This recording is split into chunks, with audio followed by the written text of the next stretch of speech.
जी, कैसे हो आप सब। ये आज की वीडियो है और आज ही जाएगी। करीबन 11 साढ़े 11 का बजे का टाइम था और बहुत कड़ाके वाली ठंड हो रखी है।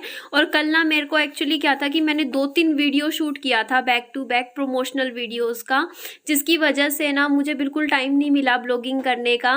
मीन्स बस एक ब्लॉग मेरा तैयार था और दूसरा ब्लॉग जैसे जो इवनिंग वाला ब्लॉग होता है तो ये मेरा चला जाएगा।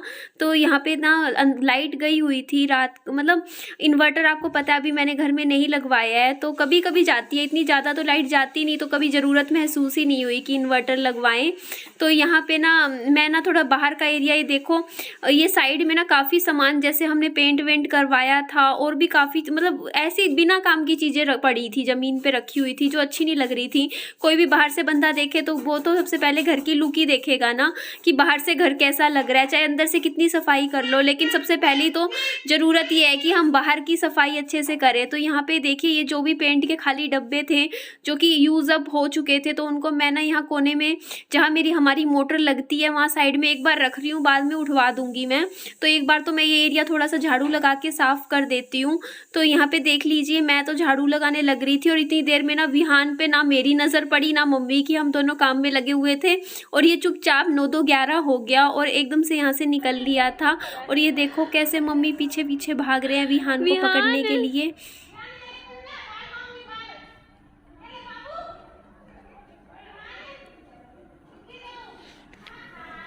विहान, विहान रुक जा,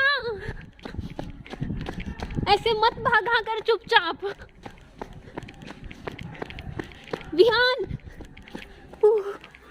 हे माँ कितनी दूर निकल लिया मम्मी।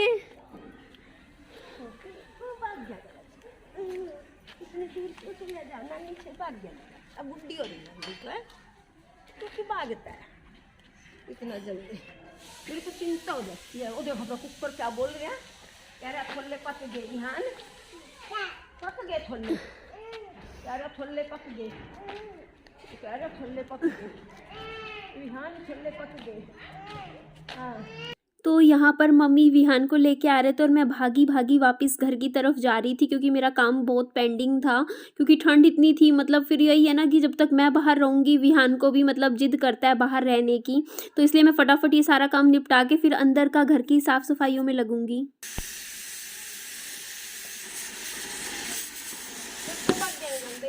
आपने देख ही लिया ना विहान को हम कैसे लेकर आए हैं। और यहाँ पे मैंने थोड़ा सा कैमरा सेट कर दिया था क्योंकि ये वाला जो पोर्शन था मेरा रह रहा था, तो इसकी भी सफाई कर देती हूँ। और आज पता है मैं अपनी एक पुरानी वीडियो देख रही थी और ना उसमें ना मेरा वजन 72.7 kg था। मैं यूँ देख रही, मैंने कहा हे भगवान। और अभी मैंने आज सुबह मेज़र किया तो मेरा 66.5 आ रहा था। मतलब मेरा पिछले 10 महीने में ना मैंने इतना, मतलब मैंने मीठा भी बहुत खाया है, मेरी डाइट बहुत ख़राब रही, उसके बावजूद मेरा 6 किलो वजन पिछले मतलब बढ़ने की बजाय, मतलब आप सोचो मैं इतना, मतलब मैंने आड़ कबाड़ खाया। मतलब आपने मेरी जर्नी देखी है पिछले 1 साल से, पिछले 10 महीने की बात कर रही हूँ क्योंकि मेरे को 10 महीने पुरानी वो वीडियो थी जिसमें मेरा 72.6 किलो वजन दिखा रहा था। तो मतलब इतना मैंने आड़ कबाड़ खाया, इतनी बाहर की चीज़ें खाई, उस मीठा भी बहुत दब के खाया, उसके बावजूद मेरा 6 किलो वजन कम हुआ है, मेरा वजन बढ़ा नहीं है पिछले 10 महीने में। इसका मतलब पता है क्या है? इसका मतलब ये है कि मेरी बॉडी ना नेचुरली पतली है, मतलब नेचुरली मैं पतली हूँ। मैं मतलब बाहर का बहुत बहुत कुछ खाने के बावजूद मैं मोटी नहीं हो रही हूँ, मेरा फिर भी वजन कम हो रहा है। और दूसरा रीज़न मेरा वेट ना कम होने का ये है कि जो विहान बाबू है उसको मैं फीडिंग करवा रही हूँ। और ये बात कहते हैं कि अगर आप फीडिंग भी करवाते रहते हो ना तो उसमें आपकी काफ़ी एनर्जी लगती है, कैलोरीज बर्न हो जाती हैं। तो मतलब सिर्फ विहान को दूध पिलाने की वजह से ही मैंने कम से कम देख लो 10 महीने में 6 किलो वजन अपना कम कर दिया। मतलब इतना ज़्यादा तो अभी आपको फ़र्क नज़र नहीं आएगा क्योंकि अभी भी कहते ना दिल्ली अभी भी दूर है। अभी भी मेरा जो मतलब गोल है मेरा ना मतलब 60 से, मतलब मैं 60 kg तक तो ले आऊँगी वजन, लेकिन 60 से नीचे मेरा वजन कभी नहीं जाता। मैं कितनी भी एफर्ट कर लूँ मेरा ना प्लेट्यू हो जाता है फिर यहाँ पे आने के बाद। तो बस मेरे को इतना है कि मेरे को 6 किलो वजन और कम करना है अगले 2 महीने में, 2-2.5 महीने में। मतलब मेरे को लगता है ज़्यादा से ज़्यादा 3 महीने, इससे ज़्यादा टाइम मैं लूँगी नहीं क्योंकि मैं काफ़ी एक्सरसाइज एक्सरसाइज करती हूँ, रात को भी कर रही हूँ। और अब मेरा प्लस पॉइंट ये है कि अब मैंने ना अपनी डाइट से थोड़ा मीठा कम कर दिया है। तो ठंडी तो बहुत ज़्यादा है, ठंड तो बहुत लग रही थी इस टाइम बाहर। पर मैंने ना आज ये नया स्वेटर जो आप देख रहे हो ना, ये ग्रे कलर का मैंने नया स्वेटर निकाला है। इसको पहनने के बाद मुझे ठंड बहुत कम लग रही है। आपको ये लग रहा होगा मैं गोलू मोलू सी लग रही हूँ आज इस स्वेटर में, क्योंकि ये स्वेटर काफ़ी ज़्यादा मोटा है। तो मैं ना जल्दी जल्दी काम निपटाती हूँ बाहर का, क्योंकि फिर यही है ना कि विहान बाबू भी ठंड में रहता है, उसके लिए ज़्यादा ठंड में ज़्यादा बाहर निकालना भी पसंद नहीं करती। पर ये बरामदा है ना, इधर का एरिया, यहाँ का थोड़ा एरिया साफ़ हो जाएगा ना तो अच्छा है, बैठने का भी मन करेगा आगे जब धूप निकलेगी। वैसे पता है पिछले 1 हफ्ते से ना हमारे धूप ही नहीं निकल रही। कल ना मतलब विहान के कपड़े, अरे हाँ मैं आपको बताना भूल गई, वो प्रेस ठीक थी, मतलब मेरे को ना रेगुलेटर का ना यूज़ करना नहीं आ रहा था, ना मुझे आया ना मेरी मम्मी को आया। उसमें ना एक्चुअली रेगुलेटर को थोड़ा घुमाना पड़ता है और उसमें फिर मतलब हो गया, अब वो चल रहा है। पता नहीं क्या दिक्कत थी, दुकानदार ने क्या मतलब वो उसमें कुछ चेंज किया, वो ठीक है, वो प्रेस सही चल रही है। तो रात को ना मैंने विहान की 5-6 पजामियाँ ना प्रेस से सुखाई थी, थोड़ी सी मम्मी ने सुखाई थी, फिर मैंने मम्मा को कह दिया कि मम्मा मेरे विहान को आप संभाल लो, मैं प्रेस से सारे कपड़े सुखा देती हूँ। तो जाके मतलब कुछ बात बनी। और कल रात को इतनी ज़्यादा ठंड थी ना, पता है क्या हो रहा था, मतलब मैंने रजाई ओढ़ रखी थी और मम्मी ना दूसरे फोल्डिंग पे जाके सो गए। मतलब मैंने फोल्डिंग बिछा दिया था कमरे में, तो मम्मी तो आराम से सो गई क्योंकि कंबल भारी था। मेरे को रजाई में और विहान ना इतनी ठंड में सिकुड़ रहे थे, तो मैंने मम्मा को कहा मम्मी आप हमारे साथ सो जाओ दीवान पे, बट हम कंबल दे दो हमें भी। नहीं मतलब ठंड बर्दाश्त हो रही थी, इतनी ज़्यादा सर्दी थी। बल्कि रात को मैंने एक्सरसाइज भी नहीं करी, वरना मैं रोज़ करती हूँ, कल नहीं करी रात को मैंने, क्योंकि ठंड इतनी थी ना रजाई से निकलने की कल तो बिल्कुल ही हिम्मत ही नहीं हो रही थी। और ये देखिए, तो जी आप देख लीजिए यहाँ की सफाई अब आपको कैसी लग रही है, कमेंट करके बताइएगा ज़रूर। ये झाड़ू मैंने दरवाजे पे रखा है, इसे मैं उठा के यहाँ रख देती हूँ, अंदर की तरफ रख देती हूँ। अभी अंदर यार लाइट ही नहीं आई, वरना अंदर का भी मेरे को भी काम करना है, मैं ऑफ कैमरा ही कर दूँगी अभी कमरे की। क्या ये वैसे ही है मम्मा, वो है ये दिखाना, ये वो है मम्मा, क्या बोलते हैं इसको, क्या खिले हैं ये, खिले। अच्छा ये मेरे को कह रहा खिले हैं ये खिले हैं, ये इसको खिला दो, उससे साफ सुथरी चीज है। काले छोले, अब तो मम्मी यही चूल्हे पे खाना बनाने लग गए। तो मम्मी तो देख ही लो आप, सामने आपके हैं, चूल्हे पे ही आजकल हमारा खाना बन जाता है।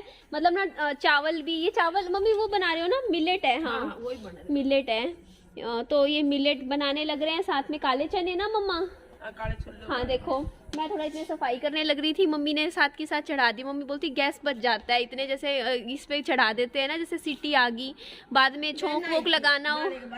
हाँ मम्मी कह रहे कि मैं अभी नहाई थी ना, तो मैं भी थोड़ा सा मैंने हाथ भी सेक लिए चूल्हे पे। तो बढ़िया ऐसा ही है, काम यहाँ पे हो जाता है। तो ये देख लीजिए आप बाहर का थोड़ा सा नज़ारा। अरे बहुत दिन हो गया यार, अंदर अंदर बंद बंद में थकान सी होने लगी है, बिल्कुल ऐसे हो गया है हालत कि थोड़ा ना आज अब लग रहा है मम्मी धूप निकलेगी आज तो, मम्मा आज तो धूप निकलेगी। अब जैसे सुबह तो काफ़ी ठंड थी, बट अब ना थोड़ा सा ऐसा लग रहा है कि आज तो धूप निकल जाएगी। सही है, बढ़िया है। और मेरे को अब क्या करना है, मैंने आपको ना वहाँ जाके बात करती हूँ थोड़ी देर ना, यहाँ पे आपको काँ की आवाज़ सुनाई देगी। मेरी एक जगह है जहाँ जाके मैं आपसे बात कर लेती हूँ, मैं इधर खड़े होके बात कर लेती हूँ। ये घर ना खुला है, सामने आपको दिख रहा है, इसमें कोई आया नहीं है। चलो मैं आपको ये घर दिखाती हूँ और आपको भी याद आ जाएगा कि मेरा वाला घर कैसा था जब मैं आई थी। तो ये देखिए, ये हमारे इस घर की एंट्रेंस है, ऐसा ही था ना जब मैं आई थी घर। ये देख लीजिए, कुछ ऐसा ही दिखता था। और अंदर से ये घर कैसा था, ये देखिए, कुछ इस तरीके का हमें कमरा मिल जाता था। और कमरे के अलावा कुछ इस तरीके से हमें रसोई मिल जाती थी, है ना। और कुछ इस तरीके से हमें यहाँ पे एक और कमरा मिल जाता था छोटा सा, मेरा घर ऐसा ही था। दूसरा यहाँ सामने हमें मिल जाता था बाथरूम वॉशरूम, सारे घर एक जैसे बने हुए हैं। और यहाँ पीछे का पोर्शन भी हमें कुछ ऐसा ही मिला था। भाई ऐसा ही था वो घर, जो मेरा घर है ना, आपको जो दिखता है कि हाँ कितना अच्छा, मतलब काम बहुत पैसा भी लगाया है।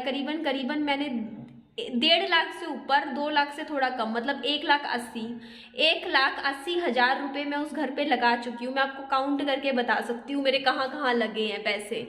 इतने पैसे मैंने लगा दिए उस घर पे, क्योंकि मैंने जो आगे पीछे का जो काम करवाया था ना, वो ऊपर से बंद करवाने वाला, उसमें ही देख लो मेरे 37,000 और करीबन 24,000 तो वहीं लग गए थे। 30, 40, 50, 65, 70,000 के करीब तो मेरा उसी में ही खर्चा हो गया था। देखो 70,000 से थोड़ा सा कम लगा लो, और बाकी भी करवाया, टाइल वर्क, फिर पेंट, फिर वो पता नहीं कहाँ कहाँ पैसा गया है लगाया है भाई। तो कुल मिला के ना मुझे वो वाला जो घर है जो मैंने भी लिया था 8.5 लाख में, 8.5 लाख में 9.5, मतलब 8 लाख का लिया था। 50,000 मेरे अभी रजिस्ट्री के लगेंगे। 8.5 लाख, 1,80,000 मैंने उसके ऊपर लगा दिया है।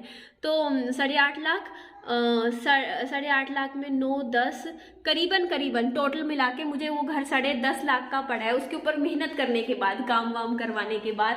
बट कोई नहीं, रहने लायक बन गया, अब अच्छा लगता है। देखो ना, अब ऐसा घर था, इसको कितना अच्छा मैंने बना दिया। रहने को तो ऐसे भी रह सकते थे थोड़ा बहुत पेंट करवा के, बट देखो ना कितना ज़्यादा अब पहले से बेटर बना दिया है घर को हमने। आप खुद देख लीजिए, आगे का पोर्शन देख लीजिए, कितना अच्छे से सेट हो गया। देखो टाइल वाइल लग के, देखो घर बाहर से अच्छा लग रहा है, देखो सुंदर लग रहा है। तो कोई नहीं, काम करवाया तो करवाया, और जगह कितनी बन गई ना, वरना यहाँ मतलब अच्छा लग रहा है भाई। मैं तो कहती हूँ सही करवाया काम।